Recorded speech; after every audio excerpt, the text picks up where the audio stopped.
Sveiki visi, mano vardas yra Gabrielė, esu sertifikuota regresologė, regresinės hipnoterapijos ir mentalinės transformacijos praktikė bei specialistė. Šiandien savo kanale norėčiau su jumis pakalbėti tema, kuri šiandien yra be galo aktuali, kaip nepasiklysti ieškant tinkamo dvasinio mokytojo, vedlio ar mentoriaus. Labai populiarus pavadinimas, tarp kitko. Pasiūla šiuo metu yra milžiniška, o bundančių sielų ar ieškančių savo tikrojo kelio skaičius nuolat auga, kas iš tiesų labai džiugina. Aš tik noriu pabrėžti, kad visą tai, ką kalbėsiu, tai yra tik iš savo asmeninės patirties, tai nėra vienintelė ir nepakartojama tiesa, kalbu iš savo varpinės, per savo patirčių filtrus, tai tikrai nereiškia, kad jūs viską turite jausti ar suprasti lygiai taip pat kaip aš, ar galų gale suasmeninti, ar taikyti kažkaip savo asmeniškai. Taigi, šių laikų dvasinių kelių pasiūla, kaip tikras dvasinis prekybos centras, visiškas marketingas, nes pažiūrėjus į internetą, pasirinkimas yra tiesiog neįtikėtinas.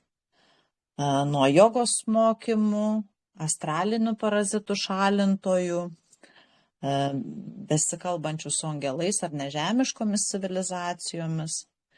Yra daugybė grupių aiškinančių apie tarpdimensinį perėjimą ar tavo galų gale kaip tilto tarp pasaulių vaidmenį.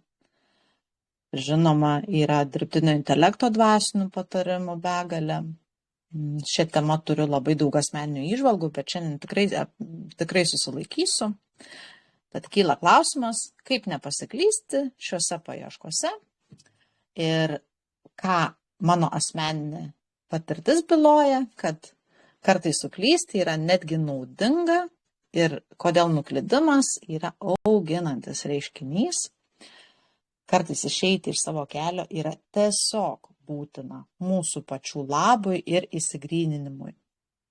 Tikrai nerekomenduoju klaidžioti sąmoningai klystkeliais, kaip sakant, geriau gal netampyti to liūto už ūsų. Norėčiau šiandien papasakoti apie vieną savo patirtį. Kažkada buvau įstojusi į vienos didelės grupės vietas. Tai grupiai, dvasiniai grupiai vadovavo mokytojas. Eidama ten ieškau panašių į save, ieškau sielos brolių ir seserų. Man tuo metu atrodė viskas kaip visiška šviesa tunelio gale. Ar aš juos ten radau?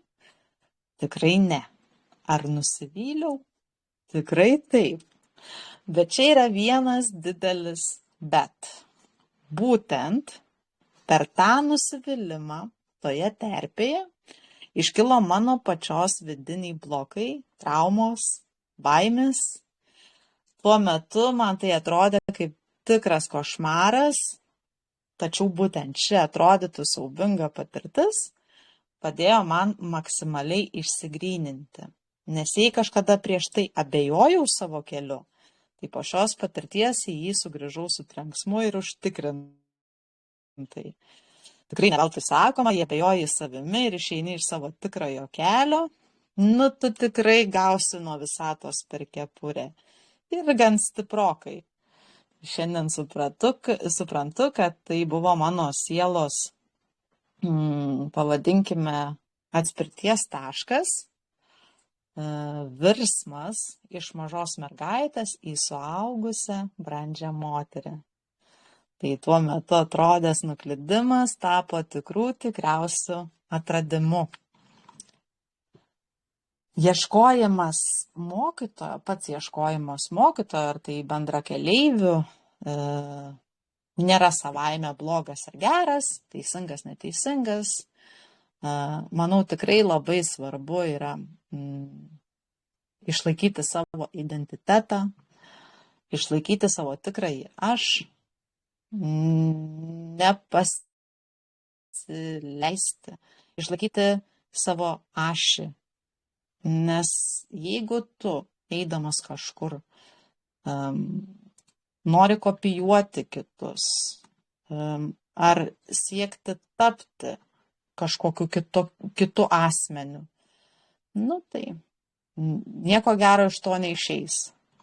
Labai svarbu išmokti skaityti savo paties vidinius ženklus, svarbu vadovauti savo intuicijai. Tad prieš pradedant ieškoti mokytojų, užduokite savo kelis labai svarbius klausimus. Ko aš iš tiesų ieškau, kokie yra mano lūkesčiai, ar aš iš tiesų ieškau mokytojo, ar visgi ieškau tėvo ar mamos meilės, kurios negavau vaikystėje. Ar aš kažkur giliai viliuosi ir tikiuosi, kad tas mokytojas mane glostys, girs ir sakys, koks aš ypatingas. Ir būkite pasiruošę, kas nutiks. Užduokite savo klausimą, ir kas nutiks su mano saviverte, jei tas mokytojas to nepadarys.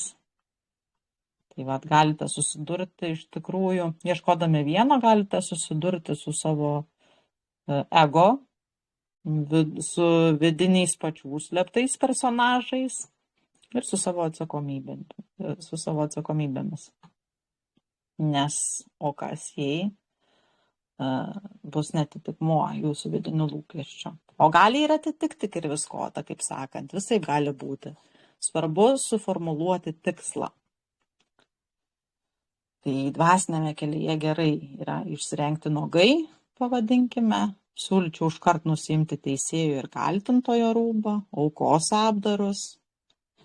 Dvasios tyrimo procese šie rūbai mažiausiai reikalingi. Būkite pasiruošę susidurti su savimi pačiu, nes iliuzijos grius ir jos grius galingai, o jei ne, pasąmonė jas kurs dar gudriau.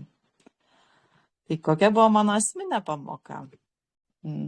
Aš mokiausi iš geriausių mokytojų, iš tikrųjų, ir esu kiekvienam iš jų dėkinga. Susidūrimas su pačia savimi mane išmokė svarbiausių dalykų, dėkingumo ir pagarbos praeičiai, suvokimo, kad viskas, kas vyksta, vyksta tik dėl manęs ir mano pačios augimo. Tad visi keliai yra geri, kol juos renkate savo laisva valia ir einate vedami širdies. Ir jei jau pradėjote ieškoti to dvasinio kelio, sveikinu, jūs jau jame. Kaip ten sakoma, ilgiausias ir gražiausias kelias prasideda nuo tavo paties durų slenksčio.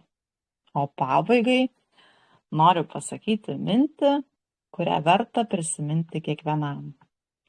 Trečia akis atsiveria tuomet, kai geriau pradedi matyti atsimerkęs nei užsimerkęs. Tai ką, jei jaučiate, kad norite pradėti naikinti savo paties susikurtas iliuzijas ir rasti savo tikrąjį kelią, mano kontaktus rasite video aprašyme.